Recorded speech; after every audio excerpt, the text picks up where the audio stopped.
This is a CW Spiral, a podcast run by two Barchies and a Bughead. We're your hosts, Sabrina Reed, Michael Patterson, and Reed Gaudens, bringing you history about the network, the latest news, and in-depth spoiler-filled discussions of some of our favorite shows on the CW. Okay, so if you're listening to us now and you haven't grabbed a snack and you haven't grabbed a drink, I suggest you pause us and go do that now. We asked for news, and we still haven't gotten the news that we wanted, which is renewal or cancellation news, but we've gotten a lot of CW news, so we're going to be here for a while. This most likely is going to be a 2-hour podcast. Welcome to Chaos. So to kick things off, we have finale dates, finally. So Walker Season 3 finale is on May 11th, which, we forgot it was on. But truly. Sorry to the Walker fans. I know. So after Walker finales, there'll be an All-American Season 5 finale on May 15th. If you've been waiting for it to hit Netflix, it'll drop on May 23rd, so you can binge the entire Season 5. All-American is the only show that has a renewal, so they will be returning for presumably in the fall. I don't think they're going to shake up the schedule, especially because it's a show focused on football. So they would want to have it airing during football season. But we'll see, because, a lot happening in the TV universe if you haven't gone on Twitter to see that things are happening. Not to alarm anybody, but continue. The Flash series finale airs when? It airs May 24th. End of an era. I feel like that was the one we knew going into this, and it's nice to see the rest of the finales fill out. I mean, looking at that list, we can only say two definitive things. One, we know All American is a season finale, and we know The Flash is a series finale. The rest of them we're still in limbo on. I know. And that one will likely hit Netflix in June if nothing weird happens. Then we have the Superman and Lois Season 3 finale on June 27th. And then and Gotham Knights is ending that same night too, on June 27th. Well, makes as sense, a season finale. Yeah, we'll say. I mean, it makes sense to air them both. I think together they've kind of enjoyed quite a successful run. The Super Knights trend has been, I think, a success for the CW. So, I mean, it makes sense for them both to bow out on the same night. But like we just said, I hope they were bowing out for season finales and not series finales. Fingers crossed. Then after finale news, we got acquisition news, which for those who don't know, it means that it's stuff that's coming from other countries, particularly Canada, the UK, and Australia. So first up is The Rising, which is going to be taking over All-American spot on Monday, May 29th. It's a supernatural crime thriller about a young woman named Nev who is hell-bent on solving her own murder. And she has supernatural powers, so that's how she's going to be able to help other people connect the dots. It's going to be interesting. That screams CW to me, or at least the old CW. So I like that there. I will say, as the UK member of this team, I should have heard of The Rising before. I have not. I did not know the show existed. It's a Sky original series. But I feel like this ticks the boxes of the genre that the CW is known for. And I feel like we keep bringing this up. As the network continues to evolve and change, it's nice to see those little remnants of its old style and its old identity come back. So I don't know what the show's like, but on paper, it sounds like it would be right at home on the CW. Yeah, I'm going to give it an 1-episode try just to see where we go. I mean, it looks interesting, and it does fit into the CW's line of programming, if that makes sense. That I have already watched a murder mystery about a young woman who was murdered. That is School Spirits. I'm going to continue promoting School Spirits because it's amazing. And if you have not watched it, you should. It's on Paramount Plus. But moving on to Barons, which is going to air after The Rising in the 9 p.m. slot on May 29th. It is a period piece. It's another 70s one. The Winchesters were set in the 70s, and now we have another 70s show, except this one is set in Australia, and it focuses on surfers. I don't think it doesn't really seem like it's going to be a sports drama because according to the synopsis, the 70s were a time of sexual liberation, social disruption, protest, and war. So this show captures a unique moment of upheaval and opportunity as new surfing counterculture collides with the realities of enterprise. It's focused on two best friends who are inspired by their love of the Australian beach to create what will become a rival iconic surf brand, that brand being board shorts. And little do they know that their success will tear them and their worlds apart. So we're going for rivalry. We're going for feuds. a lot going on in this synopsis, which makes me so intrigued for this one, more so than The Rising. And I already told you guys this, but since I'm more intrigued by Parents, I'm probably going to like The Rising more because that's just how it works for me. This doesn't sound like it'd be totally out of place on the network either.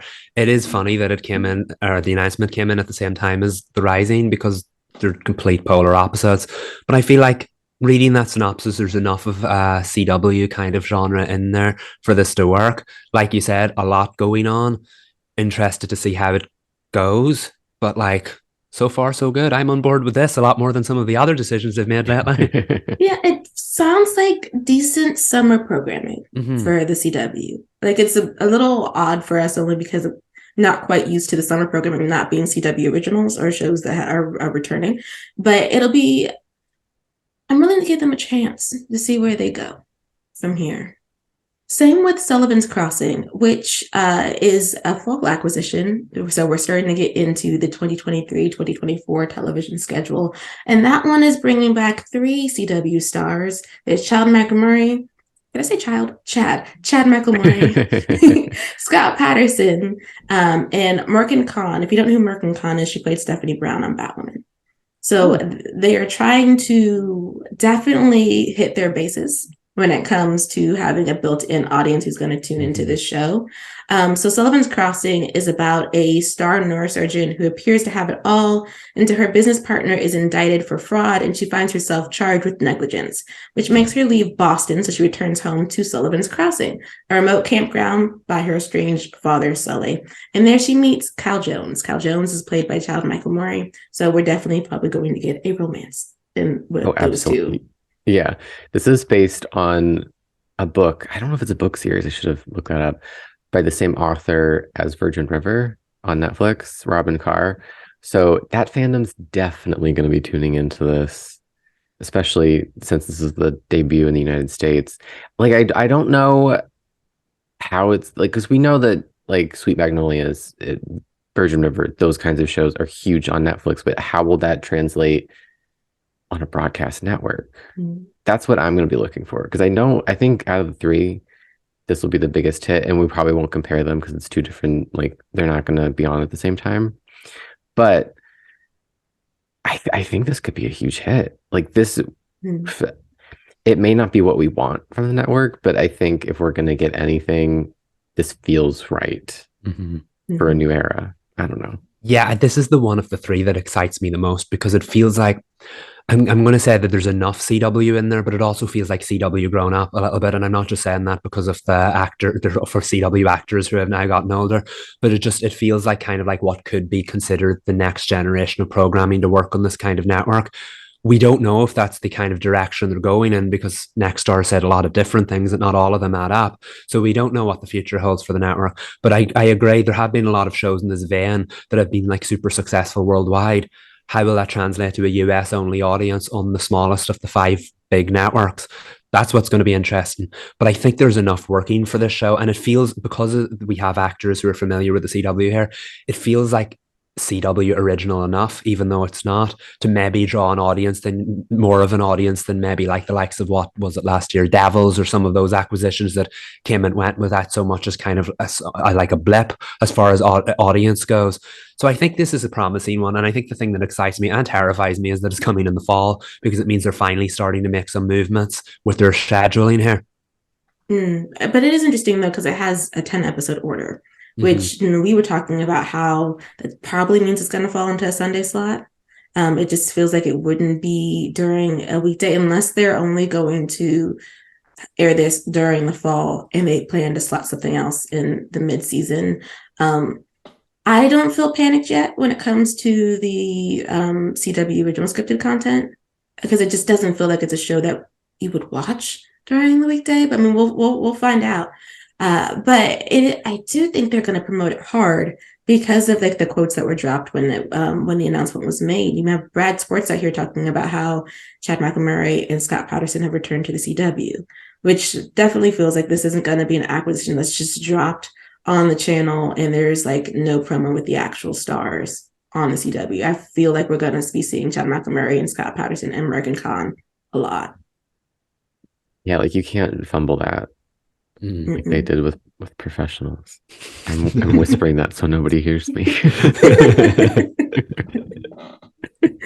Yeah. I don't how did that even happen. Anyway. No one knows. No, but I agree. I feel like they're going to take full ownership of the show. And that would be maybe the right thing to do because there's something of a built-in genre fan base there. I hope this works out for them. I'm excited for this one. Yeah, I this isn't in our outline, but I did want to address it because I think it's interesting how much the CW's promotion has really amped up when it comes to their shows that are coming out now. Now, granted, with 100 Days to Indy, which is the docuseries about IndyCar, they're partnered with Vice. So, of course, Vice is going to push it really hard. But I've been seeing 100 Days to Indy all over social media, like, and different CW stars and a CBS star promoting the show. Well, docuseries. So, I mean, it's interesting. As we move further and further into what CW is going to be offering, I wonder if we're going to be seeing promotion that we're not used to seeing. Especially with us, we're running out of the main TV season is nearly over. We're heading towards the summer. So something like 100 Days to Indy premiering now, it's interesting timing because technically most of the season's over at this point. But what happens when we come to the fall? Will there be more non-scripted shows like that to like pair off with like Sullivan's Crossing? Are we just going to be looking at unscripted and acquired? How many originals will be carried over? We know a lot now, but I feel like it's created a lot more questions in general. And I feel like that's going to be a running theme for the next couple of weeks at least. That's true. And then Indy is tied to the actual big race. So they have a 6-episode run and they're going to be right there at Memorial Day weekend when the big race takes place. So I do wonder, come the fall, are they going to try to do an unscripted docuseries about football players, whether that's collegiate or, well, it'd probably have to be collegiate. I don't think we have NFL just yet, but like where they run that on the CW as they're doing their season. Much to think about. It's a different era, but at least, we're still living somewhat in the like original CW era. It's interesting because you can see it in the way that like people are writing about the Arrowverse or the DC TV shows still on the CW, and then talking about what's coming next. And everyone's like, it's a pivot, but we're still living in the one that we do know. Everyone calls it the Next Star era, just like we do. It's kind of funny. But to like move into DC TV, we definitely have to talk about Superman and Lois, episode 6 of the 3rd season, which for me, it's my least favorite. I understand that. I feel like there was a lot going on here, but also not a lot going on here. I don't know if that makes sense, but I know we credited Superman and Lois early on in its run for there having a lot of emotional movement, even though a lot didn't happen in the story. Whereas this time, not a lot happened in the story, and there was some emotional movement, but I'm not sure, with the exception of the big twist at the end, it got the story that much further. Clark and Lois aside, because their story's always moving. There's a lot going on in this. What was it you struggled with this week? And I feel like I might know some of these answers already. It is always Sarah and the Cushings. And it's not like I'm not a person who wants less Cushing in the show. I actually do enjoy what they're trying to do with their family drama. It's just some of the things like, so this whole arc for them was no one's paying attention to baby Sophie, and all that baby wants is some attention. And this has been on my mind for weeks because she hasn't been in any of the episodes, and I almost brought it up. I was like, didn't Lana have a second child? Where's Sarah's sister? Like, where did she go? Like, and then it popped up, and I'm like, oh, thank you for answering my question. And I didn't ask the universe. We've seen, at least I have seen this story play out where like older siblings tasked with babysitting the younger sibling runs away, older sibling loses track of younger sibling, and we all learn something about ourselves. Like I've seen this in so many sitcoms, movies, and that's not even my problem with it. Like I don't care. I think it's a good story. I think it's worth telling in any kind if it fits what story you're telling, and I think it fit here. But did Sarah learn anything that she's going to carry on with her to next week? No. That's my question, because when she finally does find Sophie, she's like, oh, you scared me. And I'm like, that doesn't connect with me. I feel like you wouldn't have cared that much. Yeah. I feel like they amped that up a little bit because she could give a crap about helping her sister make lunch or dinner or whatever it was. She was like, I don't know, open the fridge. And her sister's like, I'm way too young for this mess. And I'm on her team. But like when they find her at where they find her, football field where the somewhere. fairgrounds would be if Yeah. they were actually in town. Yeah. Yeah, whatever. And Sarah was like, oh, she hugged her and was like, I was so worried. And I'm like, you were not. No lies were told. Yeah, I agree. Totally, 100%. That was my issue with it as well. No arguments from me. I feel like Sarah has been at the heart of a lot of storylines recently. We said we were looking forward to seeing the Sarah moving on from Jordan era. And I feel like every single time they've placed her in a different environment that just causes as much conflict as the Jordan and Sarah situation did. They're just all different ones now. This week it was her family dynamic with Sophie. I do appreciate that the show went meta and actually addressed the whole "where's Sophie" situation because fans have been asking that for about 3 years. But yeah, I didn't love how it went down because I feel like there's tension between. I knew they were going to have Lana find out about Kyle and Chrissy in this episode because they've been playing with it for weeks, but it's only become a conversation in this episode. And I feel like they were playing in the marital drama so much that that's what where Sophie had to become about, that it totally absolved Sarah of any wrongdoing. Mm-hmm. And yes, absolutely, Kyle should have absolutely been keeping an eye on his daughter when she was in his house, but he didn't just pop out for groceries, but he could have popped out and trusted his teenage daughter and her friend to keep an eye on a child. But Sarah didn't do that because Sarah didn't care. And then because Lana wanted to argue with Kyle, logical thinking just went out the window. Like it rested with Sarah to do something because this wasn't an isolated incident. Sarah didn't want to spend time with her the day before that. And it's not even the fact that she couldn't spend time with her. It's about the fact she was moody and mean to her sister in the process. And she just had no time for her. And I don't mean that as in like counting down the minutes kind of time. She had no time of day for this little girl. And then suddenly it's all Kyle's fault. Kyle has responsibility in this, but I would have liked to Sarah took a little bit of responsibility at the end, but nobody made her feel that way. And that's an issue because for me, she should have been held accountable for her own actions and she kind of got away with that.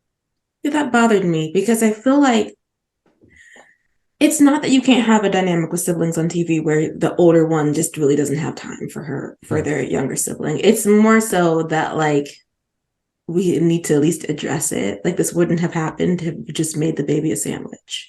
Like it just, and I think it's because also she had to study for a biology exam and that's like really important, truly, but we couldn't have stopped 5 seconds to go get a burger. She had an earbud in. And she had one hanging out. And I'm like, you're listening to Dua Lipa and doing biology studying, but you can't make your sister lunchable. I don't know. No, I don't mean to dog on Sarah all the time because I think it's just disappointing more so that I want a little bit more from her, more better for her. The actress is wonderful. She gives it her all. I don't think they constantly give her the character the best material. And I told you guys about this line that truly sent me into the stratosphere when she said, no matter how hard I try, I keep messing everything up. Bestie, where is the trying? Like, baby, is the trying in the room with us? It's not. I really wish we got to see it though, because it would have been because she got paired up with John, who she never really gets paired up with on. That irritated me too, because at the end it became about Jordan being like a jealous puppy dog running after his brother, being like, "You go to hang out with Sarah." I know, but I love John for that moment though, because it was really petty. He only said that because his brother dogged on his shirt, and he was like, "You know what? I got to hang out with Sarah. How about that?" And just walks away. It was a great sibling. It was, and I feel like Jonathan was my favorite character in this episode. And I was like, everybody needs to leave Jonathan alone. Jordan was suddenly very mean for no reason. Kyle wouldn't just give him the respect to just give him a t-shirt without even any name on it. Like, fair enough if you need to earn your nickname. Don't really get that, whatever. But like, he doesn't need to be known as something else. I feel like Jonathan was at the center of the family drama here, and that he helped solve the Cushing issues, and fair play to him. But it was set up from the get-go, and you could see he was going to have to prove himself. And I'm sorry, he did not need to prove himself in this situation. Yes, he did some really, really bad things last season, but we know he's not a bad person. I don't think saying the right words to Sophie meant that he should need to prove himself in the eyes of Kyle, who doesn't really know much about him in general. I felt like if you're going to if someone has to earn your respect, you need to respect them as well. And I just feel like Kyle was being a little disrespectful to him. I'm sorry. You know what's funny about that interaction, though, where he talks about generations? Kyle is a millennial. So like he's either like a Gen X millennial cusper, or he's like legit a millennial. So him being like, your generation just wants things. I was like, that's us. That's us, love. Like, you are either a cusper or a millennial. So I don't know why you're talking to a Gen Z like that, because it's the same thing. But it's just, I've never liked the gruff, you have to earn your place and earn your name.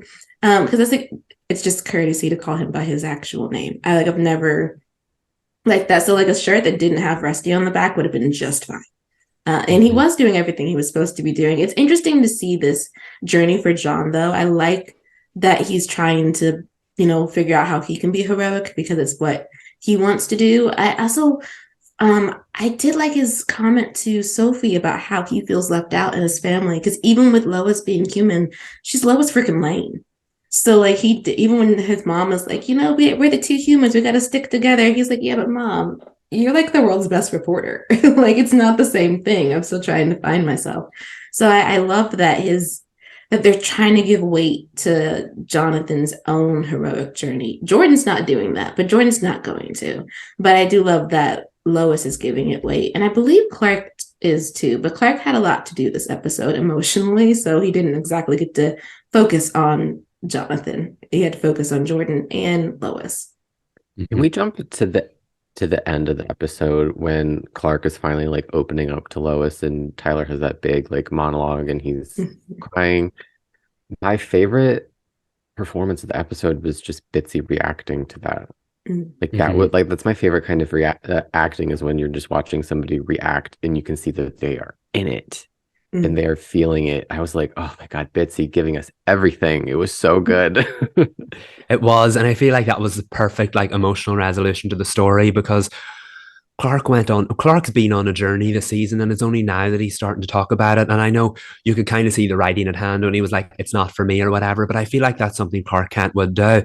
He wants to save everyone, and he can't save people struggling with an illness because it's a very real world thing. And that's something that I love, that line from Lois, that's something he'll never have to confront unless it's kryptonite related. He'll never have to confront the idea of his own mortality or getting sick or having a cold or anything as simple as that, because he's not human. And I feel like that played really well into the storyline with Jonathan or Jordan as well, because what ultimately saved Jordan from the kryptonite bullet was his humanity, which is something, again, Clark doesn't have to deal with.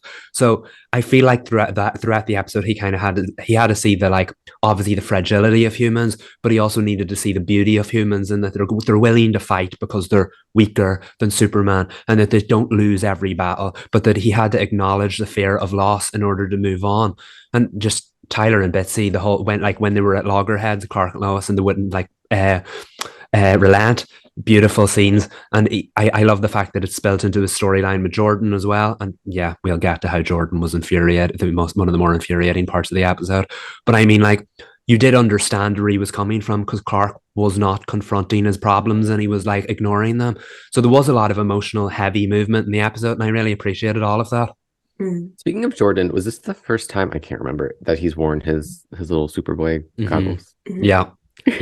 They kind of spoiled it for us at the start, because he walked in and covered in mud and you still couldn't see it, and then at the end we finally got to see him suited up. I don't know why it made me laugh when he was passed out and he just had his little goggles on. Just made me laugh. It's not the most Superboy outfit, but I mean, it's logical. It's cute. It was funny to me. It's the prototype. It is. We'll have the big red S by the end of the season. My favorite thing that they let Clark do on this show is be a husband. So I loved the support group that he was a part of, where he's like listening, and he's like, people's stories, I hear you, until it got too hard. Like when and the leader of the group was expressing like what it means for a strong person to have to let go, and like having to be the one to tell your spouse, you can let go, it's fine, you don't have to keep doing this for me. That is not something that Clark wanted to confront. Like, that's not like even a thing for him. What do you mean Lois Lane isn't going to make it through cancer? She's Lois Lane. I think what I love about Clark and Lois is that they're so equal that in his mind, like, yes, I'm Superman, but she is like my Superman. And you mean to tell me that like my superhero is could possibly die? He can't confront it. And so I love that we were on schedule for that denial, because Lois got to go through her I don't want to have to stop to handle this phase. And now he had to go through his toxic positivity phase where she was like, this is not helpful. I know you think you're being helpful, but you're not being helpful. And we need to do these things. I also loved the moment in their room when she's trying to do end of life paperwork so that he knows how everything is going to be. And she's mad that she waited until she got ill, which is a common thing that people tend to have to go through, where I should have just done this when I was healthy. Now we got to do it when I'm not. And we're sad as we're doing it, rather than it just being a reality that we all know is going to happen. Now it's a reality that is like potentially knocking at my door. And he just did not want to contend with it. He didn't want to do wills. He didn't want to do anything like that. I was like, you need to do those things, because if she signs a, what is it? Do not resuscitate, DNR, you're going to be mad. like this is something that you need to have a conversation with now, instead of when she does the paperwork and you find out later that she signed that. I don't think Lois is going to do that, but it's stuff that comes up. Mm-hmm. And it was very poignant and authentic like that, because Clark is Superman. So that conversation last week about how the pull on Lois, she might feel at some point, it haunted him. And it was, I thought that was really well done, because this week he was afraid to acknowledge any possibility of illness, and even the idea of Lois being prepared for an eventuality that that might not happen. We know on the show it won't, but really it's a realistic possibility for her. But just because she wasn't afraid to confront that didn't mean she was willing to give up. And I thought that was such an incredible dynamic. Like you said, Sabrina, Clark got to be a husband, but Lois got to be a wife, and her voice was heard, and she got to be a human, and she got to be a warrior and stand up for herself, because she needed to be heard in the situation.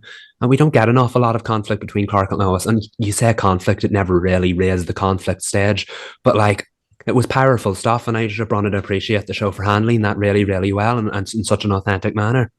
Is this the most human story they've ever told for Superman? I would say so. I would argue that, yeah. Yeah. This is my only experience with Superman. It's like I never imagined it would get like this real.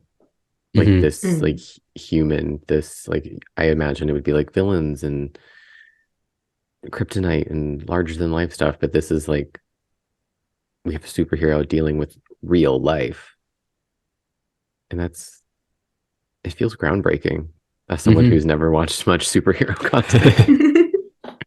I think it really is. I know when the storyline first came up, we could maybe see the beginnings of where they were going. We were like, would they actually do that? And I think a lot of people don't give the show credit because it's on a network like the CW, but like, yeah, you don't see this stuff. You rarely read about it in comic books, let alone see it played out on TV or in a movie. A Superman movie would never tell this kind of story. It wouldn't have the time to tell it in the way that Superman and Lois says. The idea that the show's a family drama is giving it a second life, and it's allowing it to do stuff like this that your typical run-of-the-mill superhero show wouldn't be able to tell. And I think that's now a good point to bring up the twist at the end, where we find out that Lois's friend is actually Bruno Mannheim's wife.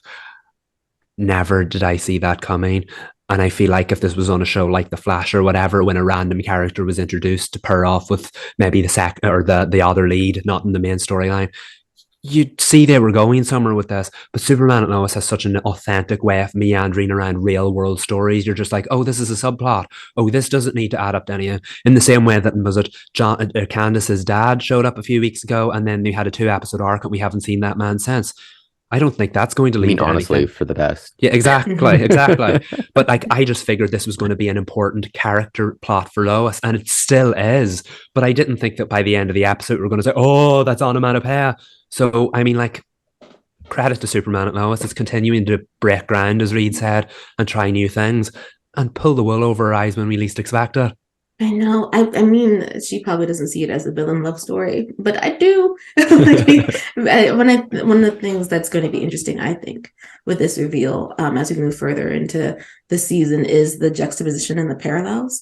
I mean, you have two spouses with in relationships where the wife is sick, and the husbands would do anything to fix this. Granted, we haven't seen Clark be pushed to the limit. We'll see if that actually happens this season. But we're definitely seeing Bruno Mannheim be pushed to the limit, and he is willing to do anything, and so is Pia.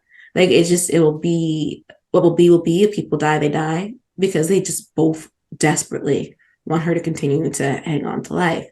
And I think that's for this to be a family drama that works so excellently, but the villain's also not necessarily sympathetic, but you understand it. Like there are times when I don't want to spoil The Last of Us, but there's the last episode of The Last of Us, Joel has to make a decision that is very controversial. And it's like one of those things like, what would you do? How far would you go for the person that you love? And Bruno's like, I would burn the world down to the ground. And like, in some ways I respect it. In some, like, I don't want murder or anything, but I get it. I get how love can push you to the point of no return. And I think that adds a huge amount of depth because I'm pretty sure Bruno Mannheim is one of the more one-dimensional characters in the comics. He's just an associate of Lex Luthor who doesn't have that much to do. Of course, he's in charge of Intergang, but this adds a whole new level of it. We just thought Lois was investigating Intergang. We never realized that this man would have real depth and emotion and be considered a hero in his city, and now is, of course, has to contend with his wife possibly dying. So there's a whole lot of emotional stuff there to deal with. And I mean, this is the very same episode. I nearly started laughing when Superman flew into his office, and yet again Bruno was up opposite. Get out of my office! I was like, does this man have no more dialogue? But then by the end of the episode, you're like, oh, I see where we're going with this. And Bruno is definitely the villain of the piece, but he's not a villain in the original sense of the word, if you know what I mean. There's far more explanation and character development to it than that. And he's suddenly become the most interesting villain they've ever done yet. And I still don't think we know everything about him. So I can't wait to see where it goes next. What a reveal. And I feel like we're going to keep saying what a villain Bruno Mannheim is. Can you believe we're almost like halfway through the season already? No, I don't know what I mean. Like, we've done so much already. Where could we go next? It feels like it just started. I know. Well, perhaps if we hit this midway point, though, almost midway point, we'll get some growth for Jordan, because he was not stellar this episode. I mean, granted, I did like him going to go save his father, but like that whole, I beat the robot in the Fortress of Solitude once, and I can do whatever I want to do now. Or like, I beat it several times, and now he's mad because he got shot with lasers. I was like, he's like, would you let up? I was like, villains are not going to let up. That is exactly what Clark is saying. Could he be nicer about it? Sure, but villains are not nice. Like, I just don't. That whole interaction. Like, if you need a break, say you need a break. But to be like, why do you keep doing that? I was like, because you could die. You could die in the field if he's not there. And he can't help you, and you're complaining because you keep getting shot by lasers. I was like, I really don't like. For instance, if you go up against Bruno Mannheim, you're not going to care that you're a kid if you're in his way. He could very much kill you. Yeah, I feel like the thing I love the most about the storyline is how it kind of made you see both sides of the story. There's that meme that goes around from the Falcon and the Winter Soldier where the Falcon says he's out of line, but he's right. I feel like this can be applied to that situation. Clark was maybe pushing it a little too far, and Lois needed to talk him down, and that's exactly what she did. And he learned his lesson. However, that doesn't mean that Jordan doesn't need to learn a lesson. And we saw in the end, he was vulnerable, he was attacked, and he nearly died. So Clark wasn't wrong either. So this isn't just a one-dimensional thing where you saw it all play out and Clark had to go and apologize and all that's it forever. Clark wasn't wrong. He wasn't necessarily right in the way he was behaving, but he wasn't wrong. And I feel like we're still going to keep seeing Jordan. He needs to learn. He's not ready to be a full-time hero yet. And I'm glad the show didn't just cram that plot into 40 minutes and have Jordan be Superboy from next week onwards. These kids, man. These kids. I know.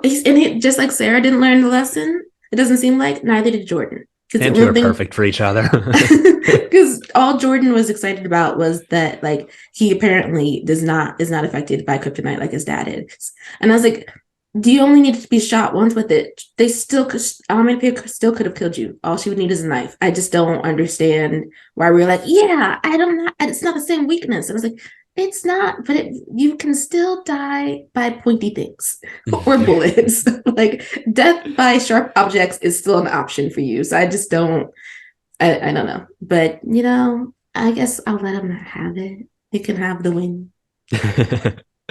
Oh, him and Sarah, I feel, are going to keep riding her last nerves until the end of the season. Oh, absolutely. Yeah. I don't think, I think that's it for Superman and Lois. I mean, there's the Chrissy and Kyle stuff, which we touched on a little bit.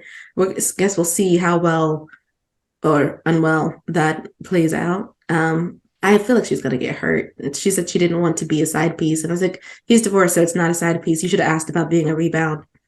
Yeah, that's the word. Because he's like, you're not. I was like, yeah, by definition, she's not. So I don't know what she meant by that. And then he even said to her, I never thought I'd find someone so soon. And I was like, is this not potentially an issue here because it's been so soon? So I feel like they've set up Lana finding out maybe being the big obstacle here, but who knows? Maybe as they go on, they'll find out that maybe it was too soon for him. Who knows? But I'm glad that's out in the open now because at least it shifts things up. They kind of were playing with it for a long time. Mm-hmm. But that Quick Mart has so much, like the girl who's always the cashier, she must have all the tea. Because she was there when Clark was getting the pregnancy test, and she's there to see Kyle and Lana and Chrissy blow up. So it's just gonna be interesting. But moving on to The Flash, which I think episode 9 of the final season possibly is the best episode of the season. What do you think, Michael? Yeah, I would agree with that. A perfect Flash episode now is not the same thing as a perfect Flash episode in season 1. Mm-hmm. So for me, it was probably a 9 or an 8 because the first half of it was a little slow moving. But generally, that was by far the best episode of the season so far because it felt like a Flash episode. It wasn't wasting our time. And even though there was no main storyline to contend with, it paid tribute to the whole Arrowverse as a whole. Of course, the highlight was Oliver Queen coming back, but we also had Wally West back. We also had John Diggle back. We also had Captain Kramer and Chief Singh back. Like, they weren't advertised. That's where Hannah went when she disappeared into the liminal space. But it was just nice to see so much going on that felt like a Flash episode. Yes, there were some cringy moments at the start with the Captain Kramer and Cecile singing, I tell you what I want, what I really, really want. No. But that aside, the minute Bloodwork walked into the Star Labs, there's an operator. He was the first season 6 main villain. Everyone loved him. Funny name for us. It is. His real name is Ramsey, and he was a doctor who tried to cure his mother, but then ended up thinking that the only way to cure people is to give them eternal life by turning them into like zombies. So he's like an evil phlebotomist. Bloodwork. Yeah, exactly, okay. exactly. What is a phlebotomist? What? They're like the people when you go to the doctor, they take your blood. Oh, okay. Yeah, I think I don't know. I didn't go to med school, but and he has black blood, so when he puts it into people's bloodstream, he can turn them into what he calls blood brothers, and they're basically zombies who do whatever he wants. And he tried to do that with Barry right before the crisis in season 6, so he knows all about the crisis in the multiverse. So now that we've brought the multiverse back in this episode and finally acknowledged that after the crisis there was in fact a new multiverse that nobody ever talked about, it felt like Bloodwork was the right villain to bring back to do it. And long story short, he wanted to corrupt the entire multiverse by using Kid Flash, Wally West, who could activate or access it, and Oliver Queen, who is resting in peace as the Spectre in the great Lian Yu in the sky, has now been found out that someone's trying to affect the multiverse. So yeah, a lot was going on. That's how Oliver came back. But I just feel like it probably had too much to do in just 40 minutes because you're dealing with potential. Like, that could have been a great season storyline. But like, it was a little rushed. But generally, seeing Stephen Amell back, and we'll get into all of that. But yeah, easily my favorite episode of the season so far. Wait, I have questions. So is it a different universe, Oliver Queen? No, it's the same one.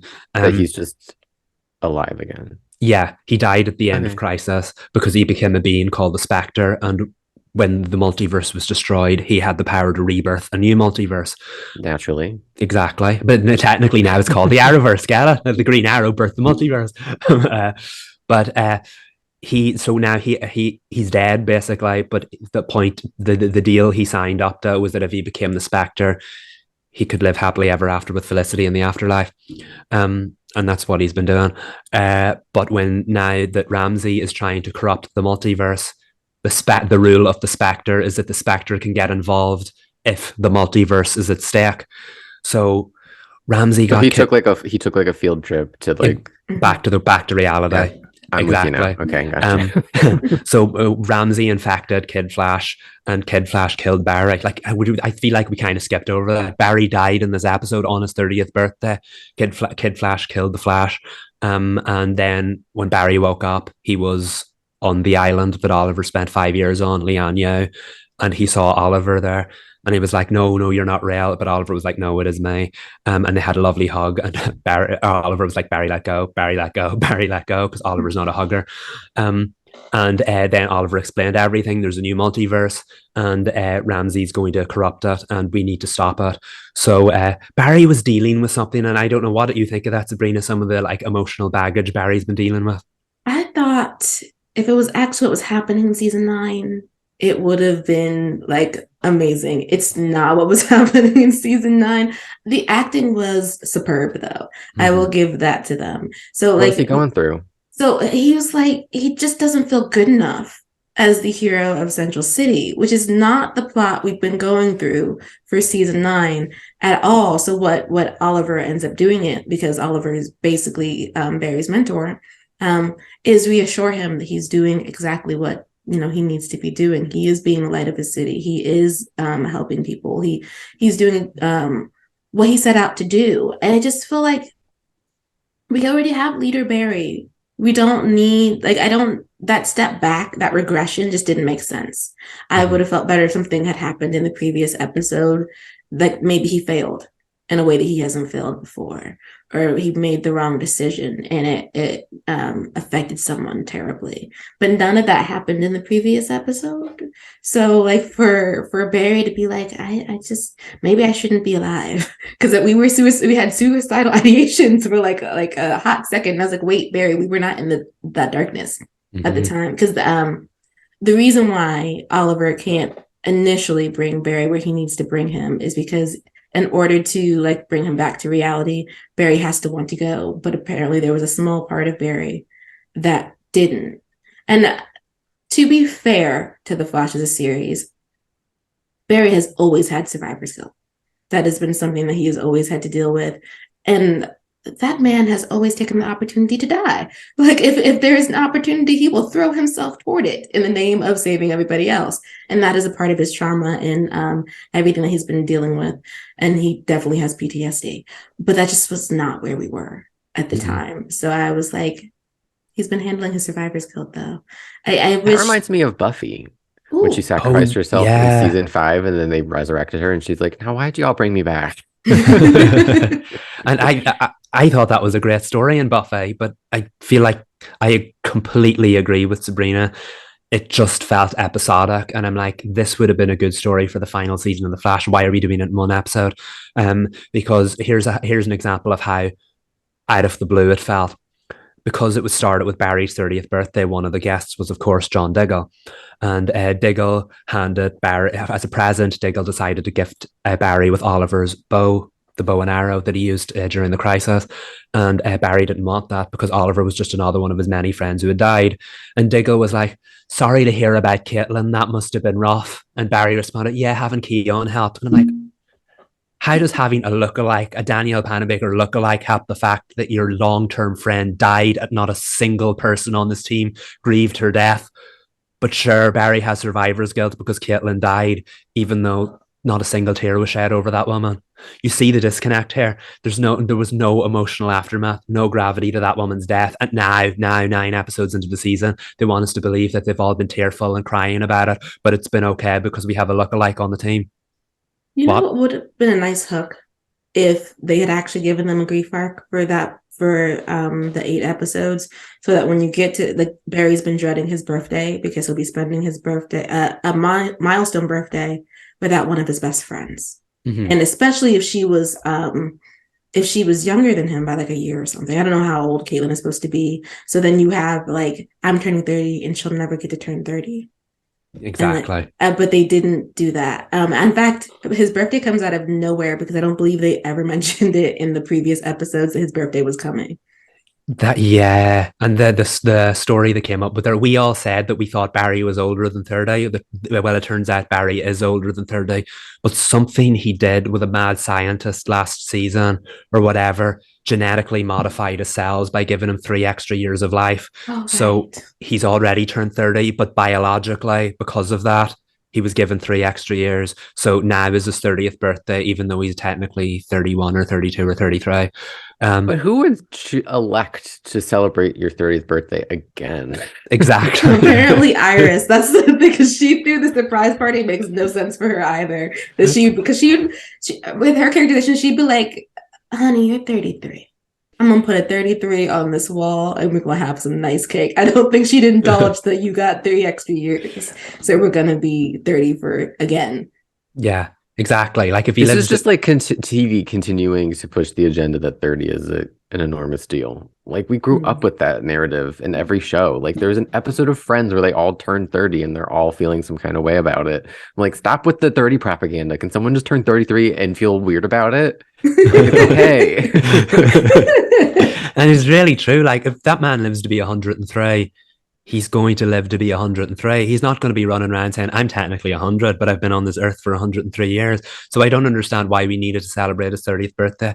I mean, I get it. It was a nice plot. I suppose we should stop criticizing it since it's our favorite episode of the season right now. But we contain multitudes. We can multitask. Yes, we can do that. But to be fair to it, I have one more slanderous thing. We couldn't let Wally get out of the series without one more round of trauma. Like it had to be like we had to bring what happened with his mom back in order to like that be the reason why blood work could take hold of him and take control of him. Reed, for some background, the Wests are messy. So Wally and Iris have the same mom, so they both have the same parents, but Joe had told Iris that her mom had died when really her mom had left. And I guess he'd kind of thrown her out. She was a drug addict. And when she left, at the time, she didn't know that she was pregnant with Wally. And she never told Joe that he had a son. And so Wally comes back grown. And that's when like you meet him. And so some of Wally's trauma is, I believe, wrapped in his mother's addiction, right, Michael? And then her death later on from cancer. Did she have cancer? I can't remember. I could be wrong. I think it was supposed to be, was it McGregor syndrome, which is obviously comic book fans will know is the syndrome that Mr. Freeze's wife is diagnosed with. So I think that's what it's supposed to be. I'm pretty sure the internet went into meltdown when they heard that. Okay. Well, yeah, so she passed away, and Wally has a lot of trauma around that. And the hook for the plot is that Barry poked a hole in Wally's bubble when he was talking about how he's trying to find enlightenment. And Barry was like, I thought the whole reason you went to Tibet was that you were trying to find a way to heal from your past. But what do you mean you left your past behind? And like Barry sprinkled some truth on there and Wally did not like it. So then we ended up being a minion for blood work because Wally felt unsupported by his family because he feels like Barry took his family from him because he's like, you get to hang out with my dad. And then what did he say about Iris? He said something about Iris. Did she catch strays? She did. Well, it's more so about Barry's relationship with Iris. But I was like, Barry's romantically involved with your sister. You can't do those things. That's not a thing that you would be doing. Yeah, that's the issue when they try to say that Barry stole Wally's life. I'm like, but did he though? Yeah, I had issues with that. I feel like we needed to unpack trauma for Wally for years, but obviously he wasn't on the show, so we couldn't do that. But if you're going to have him be enlightened off screen, let him be enlightened off screen and don't bring him back and finally deal with the trauma in one 40-minute episode in which that man was probably on screens for 20 minutes. it felt a little rushed for me. They had him use an awful lot of buzzwords like enlightenment or whatever. So we'd be like, yes, Wally's clever, Wally's knowledgeable, Wally knows all of this. And then 5 minutes later, we can actually say, oh no, this is the Wally we've always knew. He had all this trauma underneath that. And then when Barry picked holes in it, he didn't like that. Yeah, I see what they were doing, but I feel like they didn't have the time to tell the story the way they wanted to tell it. Sure. That is the case. But it's a great episode. I think it shines with Barry and Oliver. Stephen Amell and Grant Gustin's chemistry has always been amazing, and it was nice to see them paired up again. I wanted to give you space to have like a whole Arrow thing, Michael, because I saw your tweets, and I also know that like the episode was moving for you. Thank you. I mean, when I heard the Arrow theme when Stephen Amell showed up, instant goosebumps. I forgot how much I missed that theme. And like the Arrowverse shows don't use their classic themes anymore, so hearing that was incredible. And then I believe when Wally and Barry were speeding through the city, we heard the original Flash theme as well, which we never hear anymore. So it was such a nostalgic episode, which was lovely. The reunion moment between Oliver and Diggle was so beautiful. I have to say, I like them together as besties, but their friendship was not one of the big parts of the show that I often connected with. But the fact that Diggle never got to say goodbye to Oliver when he sacrificed himself, and we're still telling that story 3 years later, felt so authentic. So seeing Diggle save Oliver from blood work and then the two of them share that hug, oh, that was so beautiful. And then at the end, this was my favorite part when Barry's questioning over whether he's a hero or not. He asked Oliver, because Oliver's all seeing, all powerful, and all knowledgeable. He said, "Am I doing enough?"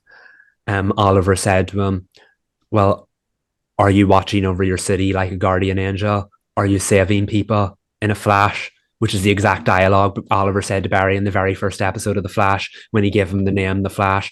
Just seeing Stephen Amell get to say those lines again, and Barry finally understand that he is the hero he was always meant to be. And then when Oliver's eyes glowed green and said, "That lightning bolt chose you," which is also the same dialogue he said, because Oliver just said that as a friend in season 1. Now he's saying it as the all-powerful Spectre that knows that as a fact, that the lightning bolt chose Barry. That reminded me of what this universe and what these shows are capable of. I got goosebumps. I did get a little teary at it, because that was the most the Flash and the Arrowverse has felt like the Flash and the Arrowverse in such a long time. And it was a beautiful way to end the Oliver and Barry chapter of The Flash. And it was a beautiful payoff and a beautiful tribute to Arrow itself. And that is what made it my favorite episode of the season. I just, the whole thing I watched with goosebumps and a few tears here and there. Love this show, love this universe, and I couldn't have asked for anything better from their reunion. It's applause worthy. They did what they needed to do. Like, definitely have qualms about it, but like they really did. Like, for season 9, it's a quality episode. And Reed, you might be getting better reviews from us, that like in terms of them not being bitter as we move forward, because the trailer for the next episode looks like it's going to be giving us some content. Well, I mean, we only have 4 episodes left, so the interval is over. We're finally going to start the final storyline. I mean, I hope it's good for you guys for the last 4 weeks. I mean, should they be starting the season 4 episodes before it ends? No, but I'll take it if we're gonna end on a high note. Yeah. We keep those positive vibes. This was a good start. I hope it can continue. Oh, I hope so too. But switching to Horseshoe Bay with episode 10 of the 3rd season, which, as a Park and Nancy shipper, I ate I ate the biggest meal, and I was so happy about it. But it was also very Nace heavy. I felt really bad for Ace, not just because he was stuck in a liminal space, but also because he was stuck in liminal space and he had to watch Nancy like connect with another man, which is just not what you want to do when you were going to tell her how you felt. But, you know, that said, the window was closing. She had already warned him. So I loved episode 10. And before I get into it, I just have to tell everybody, I did watch episode 9. Don't worry. I didn't skip it. But yeah, this is, I think, one of my favorite episodes of the season. Like, it just had energy. I know we were privately kind of like venting about the season. I won't, expose us here. But I feel like this episode gave me everything that I kind of wanted, something that I was missing. It also made me miss Dynasty. Like that candle lighting gala, I was like, this is the Carrington Manor. It's over the top. I don't understand what the theme is. But everyone's in their formal wear and I'm in it. And before we get into plot, speaking of the formal wear, they all looked incredible. Like just jaw dropper one after the next. Like that jacket that Tunji had on. Nice. Hello, Bridgerton. Now I'm excited to watch Queen Charlotte. He's like, I have money and I'm gonna spend it. Oh, we did. No, I agree. It was a wonderful. I love episodes where everyone gets together and dresses up, and I feel like they always thrive the best when they have a like real serious, intention-filled story leading up to them. And there was so much tension going into that. Obviously, the candlelight. I knew Bess's plan was going to go horribly wrong, and it went horribly wrong. I mean, they got where they needed to in the end, but it went horribly wrong. And it's like, why are we doing this? Like, this is like she's a small scale witch. Bess is growing, absolutely, but small scale witch and basically trying to take on the Scarlet Witch. You shouldn't do this. Temperance will see through it, and Temperance saw through it instantly. But yeah, and then the fact that Ace had to sit and watch. I love, by the way, the like flashes between dimensions, the way the camera would quickly zoom in, and then suddenly you'd see Ace and Hannah in the liminal space, and then quickly zoom out, and you'd see what was going on. Very well shot episode as well. I did love the fact, I think the building they were in, I've seen that used in many CW shows before. It was a bank in the pilot of The Flash, and it was a bank in Mexico in an episode of Superman at Lois. So they're getting their use out of that set. But it was a great setup, and I feel like the tension between Nancy and Park, I feel like it was the perfect payoff for that. And then, not to jump ahead, but Nancy was worried how much Ace was watching her, and he was like, "No, I just seen you in the on the dance floor." But yeah, so much going on in this episode, and I feel like that scene kind of summed it all up. But yeah, what an episode! I think they put a clock on it too for the way Hannah and Ace have to get out of the liminal space.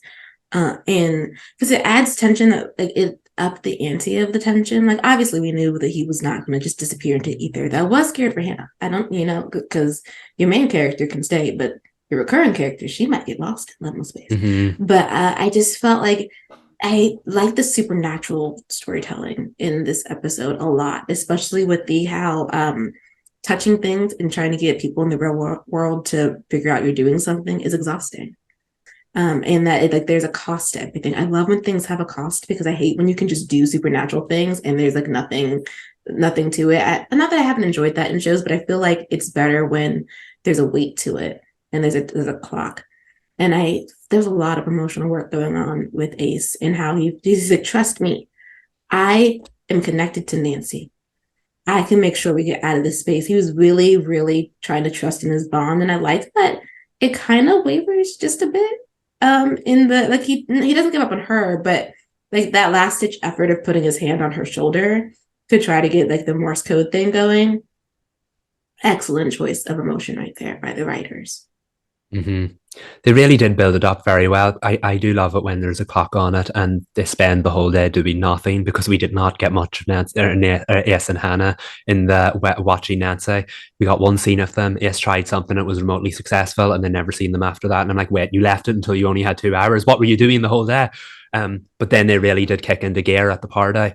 And you really did feel for Ace, because both the fact that his energy was physically wavering because of how much he was trying, but he did feel a little defeated just because of he could sense the tension between Nancy and Park, and it was a last ditch attempt. And Hannah said it was how it was easier to use technology because you can manipulate it and play with it in a way that you might not be able to connect with a human. But they gave us Ernest in the end. Like, he was able to connect with Nancy, and that was such a powerful scene. The fact that she could feel him, and like again, the quick cut in and the quick cut out, and the quick cut in and the quick cut out between the dimensions. Perfect payoff. I thought we were going to be stuck. Ace was going to be stuck in there for an episode or two longer. I'm glad it didn't last that long, but it was worth it alone just for that scene, because that was some powerful stuff. I love that he never doubted their connection, and he never doubted Nancy. I think more importantly, he knew that he could get through to her some way. But like, I had to I just gotta come for our girl Hannah for a minute. Because she was like, I've been trying for weeks and nothing's worked. And it's like you knocked on Nancy's door every night At the and you same threw time. stuff and you threw stuff at Ace. How are they supposed to connect the dots to that, babe? I don't understand. Like Ace enters his liminal space and he's like, I've got a concrete plan to get us out. And she's like, I've tried everything. No, you didn't. And I understand you were probably exhausted, but like, I just had to come for my girl Hannah because I was like, you knocking on the door. What was Nancy supposed to get from that? No, the only thing that actually is like remotely close is the radio. That was a really good touch for her. Other than that, there wasn't a single thing that was gonna, because there's too much supernatural stuff happening, and they had already. I feel like she would have heard them have written her off. They'd always like, oh, she hopped down. She's the reason why the door is open and she can't be trusted. So like they wouldn't be looking for you. They didn't even think that you were still here. I still can't believe that all of this temperance stuff only supposed to have happened over a period of a few weeks. Like there's been so much going down, and then didn't they say on that episode that Hannah's only been missing for what, like, was it 2 weeks? Was it? It was 2 weeks, yeah. I'm like, how did you fit all those adventures into 2 weeks? Yeah, so temperance has only been in their lives for 2 weeks. Wow, we're really going. Nancy and Park have only gotten to know each other over the last 2 weeks. Amanda Bobbsey's gone out of our lives within the last 2 weeks.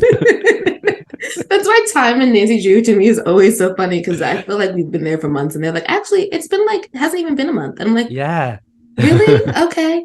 And I feel that way too because of the way Bess was so sure Nancy wouldn't believe her unless she had concrete evidence. I'm like, if she's only known her for 14 days, why would you need like the letters?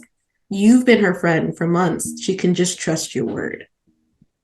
Yeah, we laughed about that last week when we said, why would she need photographic evidence? And then they actually turned it into a plot this week. I'm like, this is Nancy Drew. She doesn't need evidence to be suspicious of someone. And she wasn't, I know she got over her fear of temperance, but I don't feel that she was connected to her. These two are not besties. She watched this woman give this man a stroke once. I don't feel like it would have taken that much to push her back over the edge to suspicion. So I don't buy that almighty witchy Bess would need physical proof to put Nancy back on that trail, especially since it's coming from someone like Bess who was close to temperance. Didn't buy that in the slightest. No. But before we, because we're moving into episode 11 a little bit, before we move over there, Nancy and Park, I mean, they have my heart. I know they're not lasting because I was already like spoiled for like the end of season 3. Because Nace fans, y'all gift sets, talented, y'all are artists. And I've seen some of the things, didn't mean to, they just pop up on the timeline sometimes. But I do enjoy them because they are quite similar, but they contrast in that he's so logical in a way that she isn't, that sometimes she just isn't aware of how he feels about her. And that first kiss attempt was hilarious. Like Nancy's always used to just going for it, except for with Ace, which is interesting, but she's used to just going for it. And he backed up and she was embarrassed. And I was like, girl, do we have to leave? I feel like we should leave for like at least a few hours. Yeah, he's got her out of character, like the way that she reacted next to that copier, and then when she had the truth serum and she was like, I wonder if he looks that good without clothes, and she like caught herself. That was really funny too, the way that Kennedy acted that. But have we ever seen Nancy like this down bad? Not since that lust spell. Yeah, that's what I was gonna say. Yeah. And like, that's it. She's always so logical, where she wasn't here, and it was nice to say. It does really complicate things for me because, like, obviously I am favorable to Nace. Although, like, you know me, I'm not like that hardcore in my shipping. Like, I'll go where the story goes. But like once they like really backed up into the Nancy Park stuff, I'm like, so we're like really in the midst of this, and we have 2 more episodes to go for Nancy to like to reassess like her emotions and feelings. I don't know, it just seems like a lot to do since we really are in the center of the park scenario. Like a lot just there's a lot of movement on the board, and Ace is a little behind. And not that it's a race, but like when you're trying to see the story pieces and how they come together, it's like, oh, there's a lot more work to do still to get to Nancy and Ace. they just made so much movement with Nancy and Park. Like there was some heat in that coat closet. There was there's a lot going on. They had a Gossip Girl moment. I was like, okay, Nate and Serena. Right?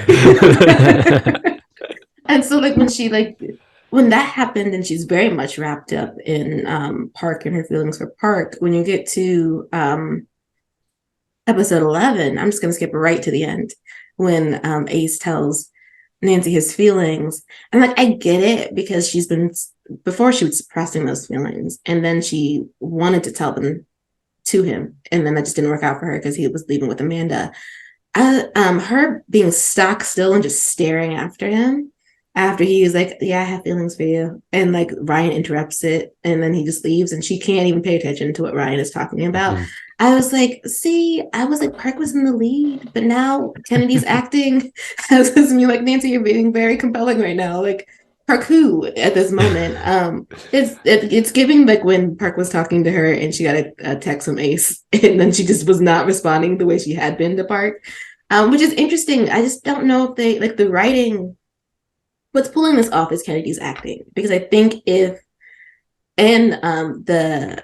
chemistry between Nancy and Ace, because I feel like if the fire that is Park and Nancy just would not be, you wouldn't be able to do Nace and them at the same time and make it be realistic. The Kennedy is giving it her all, and so I feel like she can have fiery feelings for Park, but at the same time be like deeply in love with Ace, so that the connection with Park is not lessening because it's definitely still there, but not as important, if that makes sense. Like it'd be easy for her to put it up on the shelf if Ace was like, no holds barred, I want to be in a relationship with you. Yeah, I had to really sit with the ending of 11, and I'm still kind of unpacking it because I'm like, what is Nancy feeling in that moment? Because I really don't know what she's feeling, because before that conversation, all she knows is she's in this with Park, whatever that means. Like that's where she's at. And then she obviously did have these feelings for Ace, because didn't someone talk to her about it? Was it George? Mm-hmm. Like, yeah, George was like, oh, you like Ace? And she's like, what? And George is like, just stop, it's me. But like she does have those feelings, but like when he vocalizes them finally, and she's just watching after him, just like stunned. I'm like, is the shock coming from the surprise that 1, he feels the same way, 2, that he vocalized it, 3, that you are currently, I don't want to say committed, but like you're exploring. You're elsewhere romantically, sexually. You're elsewhere. Like you've been exploring other things. And now you have this other scenario, on your desk, or is it all the above? Like I'm interested to know like what the motivation was for that reaction, because not that it didn't work for me, I had to sit with it a little bit longer because it wasn't immediately apparent, and I do like that. I appreciate that. It's just that it's not like whacking me over the head with like her running after him, or like she did say, I don't know what to say, which I feel like you had some things to say, you just couldn't, you didn't have one that fit the moment. So I don't know, I want to know what she felt in that moment and why she felt like she didn't know how to respond. I think that also goes back to, we always said when we do two-parters, it feels like, or 2 episodes, it feels like a two-parter, and this one was the same, because I think it was the start of episode 10, was it when Nancy and George had that conversation about S. And you could see Nancy was kind of struggling with it because she couldn't even finish the sentences. And then when George finished them for her, Nancy responded in like, come on, as in like, what are we, 12 kind of way, because George was all excited about the fact that she liked S. But I feel like Nancy knows it's there, but hasn't confronted it. And I feel like it goes back to that thing we talked about the other day about how the best way to hide something from a detective is right in front of their nose. She knows it's there, but she just now hasn't really processed it. And I think she'd started to process it and get excited about the fact of it when she went to see S that night. She had time to think about that, even though she didn't know what she was getting into. And then when it was taken away from her, she felt so like stripped of something she was excited for. And then in between that, again, time moves differently. And Nancy Drew Parks showed up. She's got this like explosive romance with him that feels like it almost came out of nowhere for her because, again, it's only 2 weeks old.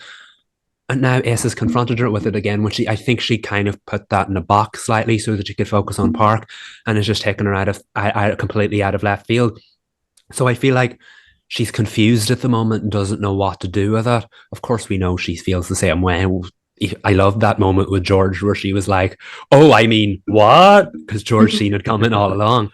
But like, I just feel like Nancy needs time to process it. And I like the fact that even when Ryan came in, they say sometimes I don't listen to the dialogue in the show. Nancy was not listening to the dialogue in the show when Ryan came in and started talking to her. I like the fact a lot of shows would just drop the romance thing and let Nancy go back to being Nancy Drew for that final moment. But not once did it break on Kennedy's face. She kept in that moment and kept focused on the door that Ace just left through right to the end. So yeah, I just feel like they made us wait for that moment, and it was an incredible payoff. We're not there yet, and I wasn't disappointed that she didn't respond the same way right away.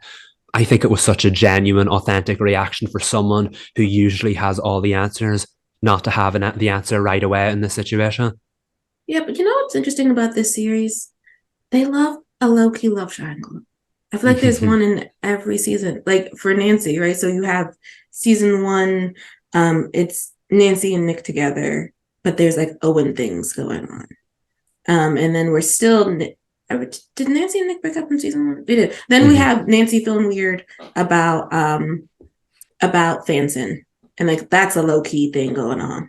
But then she gets with Gil in season 3, and there's a low-key thing going on there because of Ace. I was like, we're always like, there's always a triangle going on in some capacity on this show. So I feel like that's how they always balance Nancy's emotions. She's very much as a person who can live in a space where she has deep feelings for somebody else, but can't have a flirtation with another person. And that's kind of, I wouldn't describe her relationship with Park in as a flirtation at this point. It was previously, which is so interesting about that text, because it was easy to be like excited about Ace.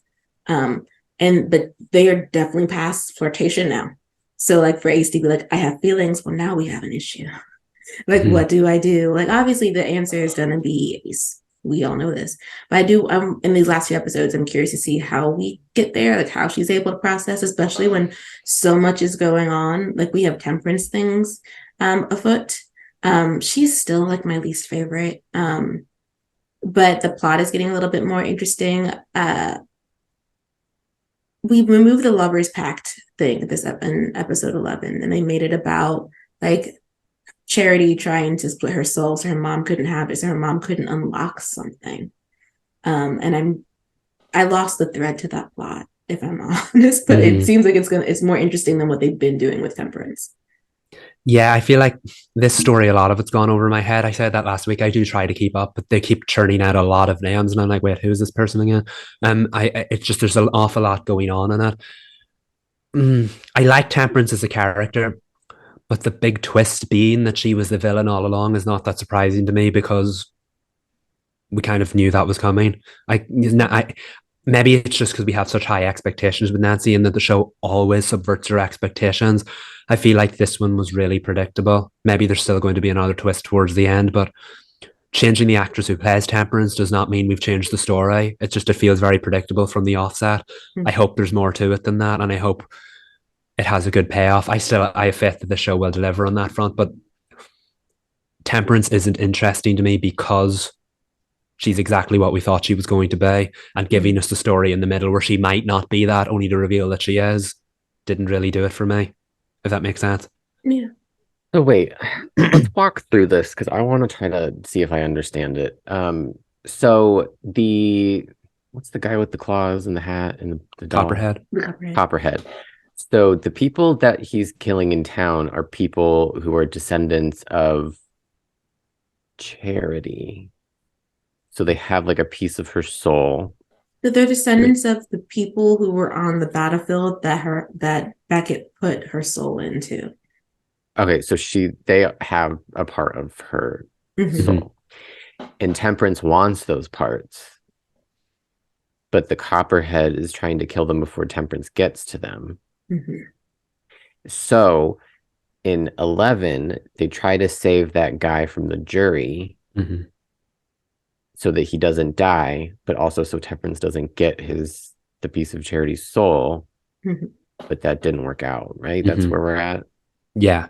So, but does Temperance need every part of it, or does she only need one to do what she wants to do? I think it's every, right? I think if they're all, this is the last one, right? All the other ones were killed by the Copperhead. Has there been 2 deaths or 3 deaths so far? I don't remember. Someone tell us in the comments. I think it's 2. There's 2, so 2 more need to happen. Is that right? Yes. But if those people died, Temperance, the piece moves to the next person in the line. That was what they figured out in episode 11. So that's why when Jake died, they were like, "Where is the soul piece now?" And it ended up being in Lev, the drawer. And so if he were to die, then the piece would move again. They wanted, I guess, the piece to be able to move through ancestry, so that like it would always be difficult for Temperance to get the pieces of her daughter's soul. Because but then Temperance just got to Lev, right? Yes. So mess. Got it. We got there in the end. I felt like I was following, but I'm like, am I following or am I making things up? No. I feel like the episode 11, I think, did a better job explaining it than a lot of the season has. Maybe it's just because we're watching it apart, but like I remembered who Jake was and then who the other person who was. Whereas the last few episodes, they'd be spiding out names, and I'm like, nope, don't remember who this person is. Why is there a battlefield? What happened here? But now I think we've found the thread again. The question is Temperance going to kill Lev, or does she have a different way of extracting the soul? Because if the Copperhead's going off killing these people in the hopes that he can find, does the Copperhead want to be reunited, or does he want to keep the soul away from Temperance? Keep the soul away from Temperance. I think that's why, like they locked her out, they hid the soul pieces, and he doesn't want to bring her back. He wants Temperance to mind her business, which they've inexplicably invited Temperance to mind everybody's business once they brought her back to Horseshoe Bay. Well, and then to answer your question, Michael, though, she's gonna kill Lev, but like it's they mentioned the soul splitter again, so I think because Bess didn't want to use it because she had lost Odette, so she's explaining that she can't keep both souls. One soul's gonna have to go. Temperance doesn't have an issue with that. Like Lev is just gonna die, and she's gonna take her daughter's soul out. And also there was a tarot card about sacrifice. Who delivered that? Oh, I forgot. Temperance delivered it herself. She put it in the box, right, that Ryan brings into Nancy's house, their house, and he's trying to explain it to her, but she's not listening. But Temperance is the one who bought did she buy everything of the Hudsons? Because they put it up for auction. I think so, maybe. I don't remember that part. Yeah, so they were auctioning off items because the Hudsons are no longer rich. And they obviously Ryan doesn't need all of those things. So like Nancy came over when he asked her to, so that they could pick through which items they might want. I don't know if Celia's bracelet is going to have some significance, but he gives Nancy the box, and she opens it, and her grandmother's very thick, very heavy gold bracelet is there. It also doesn't look like a piece that Celia would have worn. So it just makes me feel like it has significance in some way. But yeah, the plot was interesting. I don't care for Temperance, but I do want to see where this plot is going. There were small character beats too, though, this episode. There's also more nice things. I'm gonna couch that for a moment. Before I forget, to circle back to episode 10, did you guys catch the Swift reference? Yeah. Yes. Yeah. Yes. It was nice. The whole time before the reference even came, I was like, oh, this is giving me Tom Swift. And then he was like, my competitor, Swift Enterprises. I was like, yeah, there it is. I loved it. It was great. I really wish they had gotten to be able to do an episode together. That would have been Tom should have been at this candle lighting party. Yeah. Yes.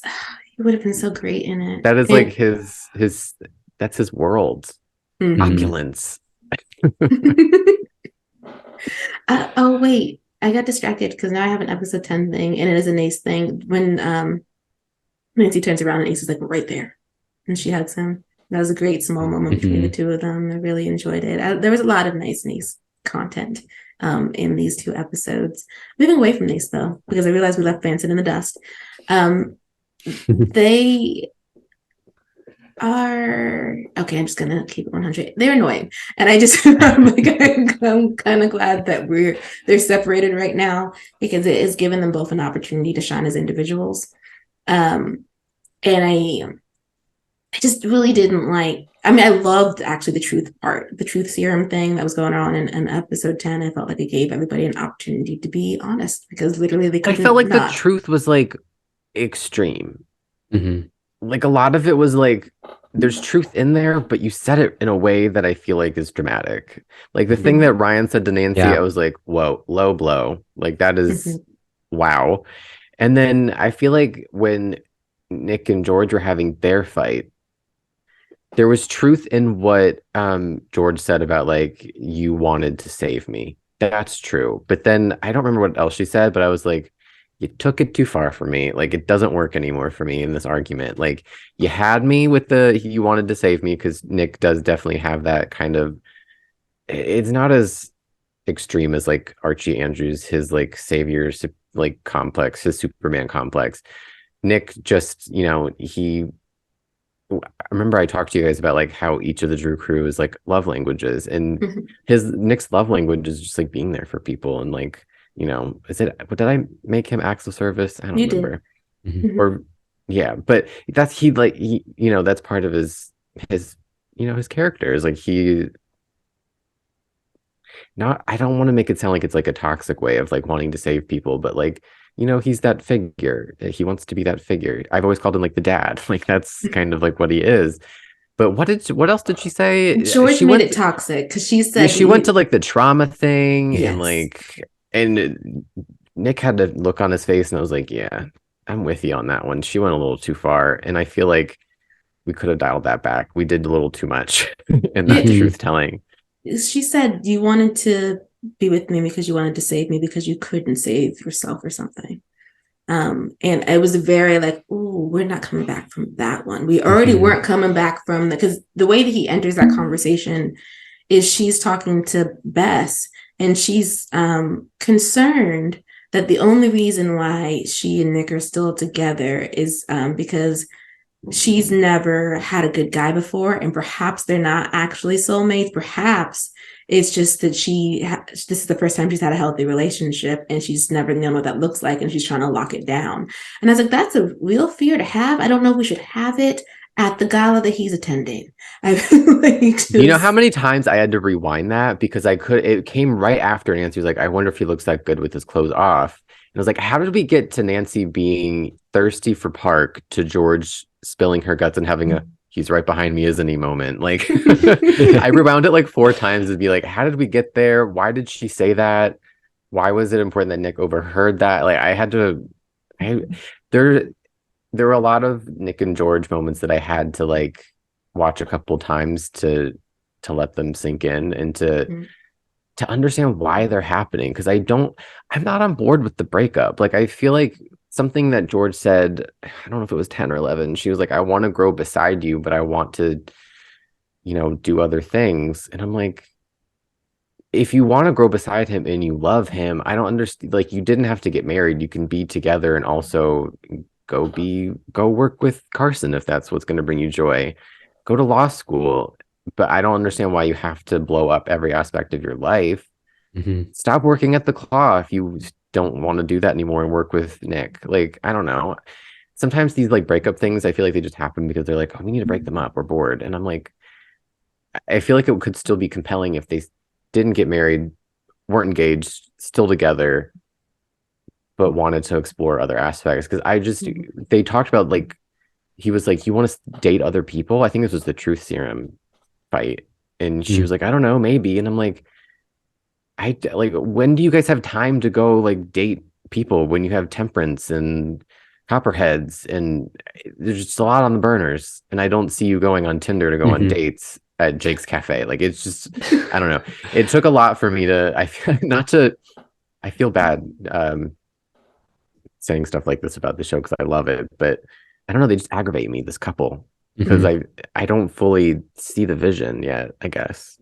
Yeah, with them, I'm totally on board with that. I agree. I said last week that I was happy about the fact that they didn't go the whole "we're not getting married, so let's break up" route, and then that's exactly what they went and did this week.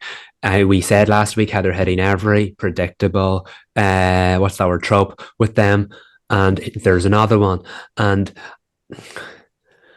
2 weeks, people. This has all happened within 2 weeks. um, 2 weeks ago, George was dying. Within those 2 weeks, probably 24 hours beforehand, she was saved via the soul splitter. And then Nick disappeared for 2 days. Okay, so 72 hours. And now they're not getting married after deciding that within a 24-hour period. And now 24 hours later, they decided they don't want to be together. And I'm like, I get that all those thoughts are swirling around in your head from time to time, but at least sit in the moment for a little bit longer to see how you really feel. Everyone's emotions right now is influenced by everything that's happening in Horseshoe Bay. And these two are just going in whatever direction their emotion takes them this week. And I said to you the other day that it feels like, oh, what are Nick and George getting up to this week? Their writing is so episode specific at this point, and like, wait, that doesn't gel with what we learned beforehand, and it's really bothering me. And I agree that the truth serum thing was very specific, because I get that George wants to grow beside Nick and that they don't want to entangle each other, but then they started having an argument about seeing other people, which is only a hypothetical possibility of a much bigger conversation. They never actually had the bigger conversation, and I feel like that we're just going around in circles with them, and they're doing everything the predictable relationship goes through, but meandering along the way so it doesn't look like it. And I think it's kind of backwards too, because I think George's storyline in episode 11, where she's helping Carson, one of my favorite things I've ever seen George do in the show, is seeing her have, like, to paraphrase from her, have agency over, like, her life, her exploring new parts of herself that she hasn't been able to explore because she had a French ghost inside of her. But I feel like have maybe some doubts about getting married and, like, slow it down. Like, right now, George is lost, and that's fine. You can be lost, but I feel like I would have much rather had seen her arrive at this place where she's like, oh, maybe my dream of becoming a lawyer or working in this space is more attainable than I had believed. And that can be like the triggering event to where she's like questioning the rest of her life. Whereas, like, everything blew up and she's like questioning everything about her life, and she gets to this point where she feels reinvigorated in her identity, where she's like, oh, there's this new part of myself that I haven't really tapped into. Here's the new possibilities. To me, it just feels a little backwards. I think, I don't know. I don't think it needed to be as dire as it was with Nick and George.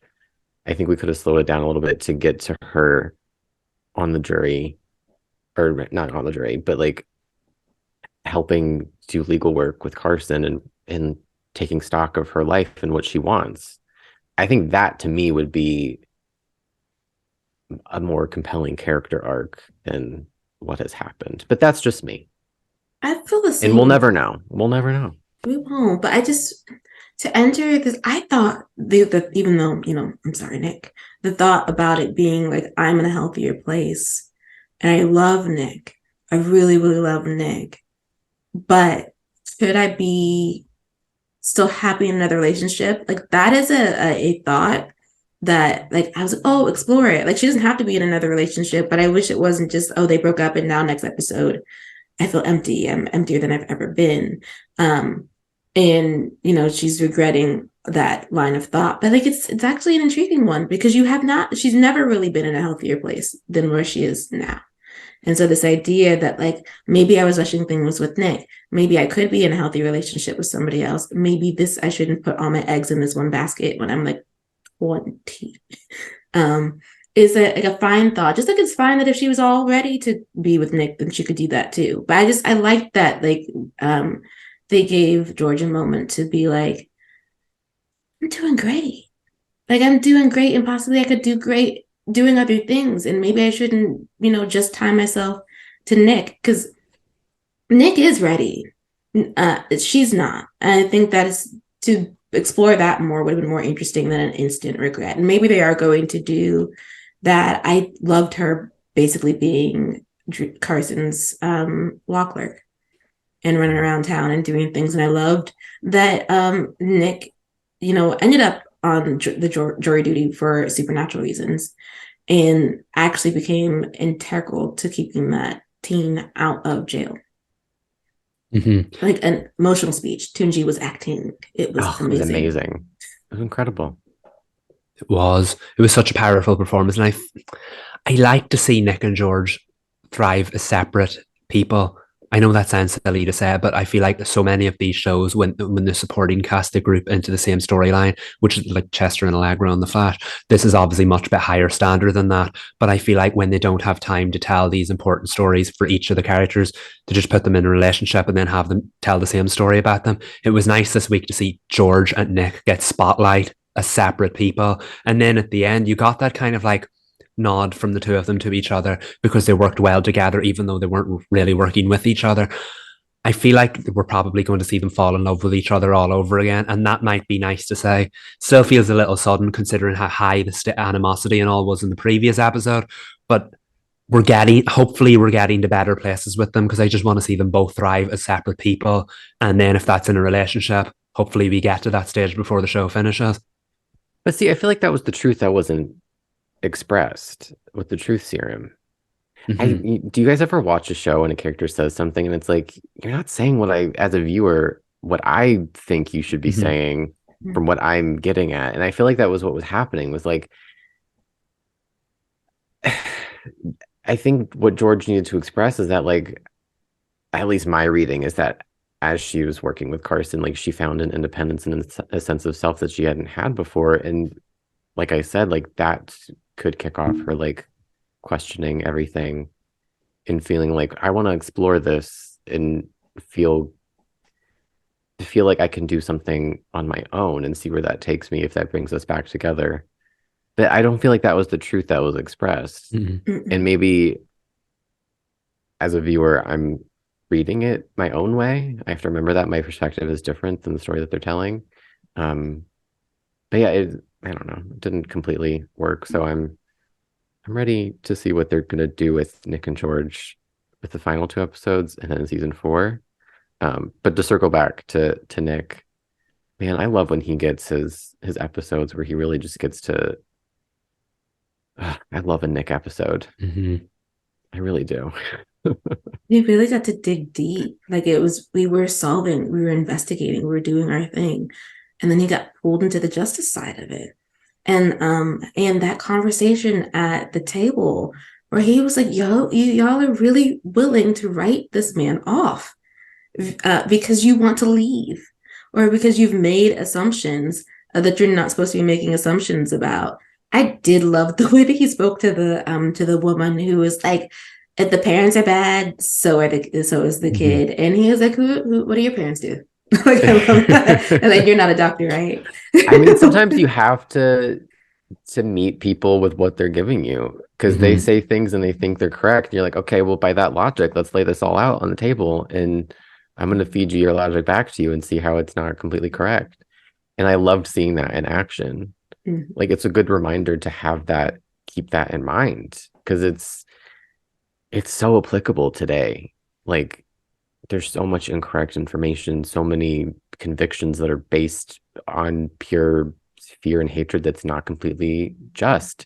And just seeing Nick, that message in that episode, heard it loud and clear without it being like a very special episode. And that's what I love about the show, is that they have something to say. And if you're listening, you'll hear it. Oh, it was like the episode with the woman who had gone missing. That was also that was a whole episode that was very powerful, but they gave Nick the moment in this one. And they had everybody at the table too. There was even the woman who they originally thought was the Carrying Charity's soul. She's like, I was kicked out when I was 16. And, I found my way. And he's like, yes, but you have to give him the opportunity to find his way too. And I was like, yes, preach. Like, save him. Yeah, not everyone's story is the same, and I feel like it was important for Nick to be the one to say that. We've said it before. Nick episodes are incredible, and Tunji was just did a phenomenal job. But I never tire of listening to that man speak logic because it was just such a powerful scene. It was so cathartic and healing for Nick, I think, too. Mm-hmm. Like that's the parts of Nick that where he finds catharsis and healing is, again, helping people, saving somebody. And he got to be the person he wishes he had at the jury table. And the way he was getting emotional too. And I was like, if y'all don't change your minds, like, because I don't see how you sit there and still want to convict that young man after what after what Nick laid out on the table. Speaking of that young man, wasn't he the guy from Riverdale season 4 at Jughead's private school? Yes. Brett, is that his name? Yes. I think every time I see an actor from that season of Riverdale, I'm triggered. I'm like, wait, why? Why am I triggered? And then I have to figure out that they're from Riverdale season 4. That really happened. That happened in The Night Agent too. I was like, wait, I know her. Why is this? Yeah, this feels weird. That's funny. I think that's it for. I mean, there's like a whole, but there's so much happened in these 2 episodes that we could be talking for like 3 hours about Nancy Drew. But I think I am going to table the rest of my thoughts, and I'll share them with you later. But that's it for this week's pod. We came under 2 hours. Look at us go. Yeah, we did it. Who would have thought? I know. Not me. I do hope that for those who are listening or watching that you did grab a snack or a drink because we were here for at least a little bit. But thank you for listening. We are the CW Spiral. I'm Sabrina. I'm Michael. And I'm Reed. Bye, y'all.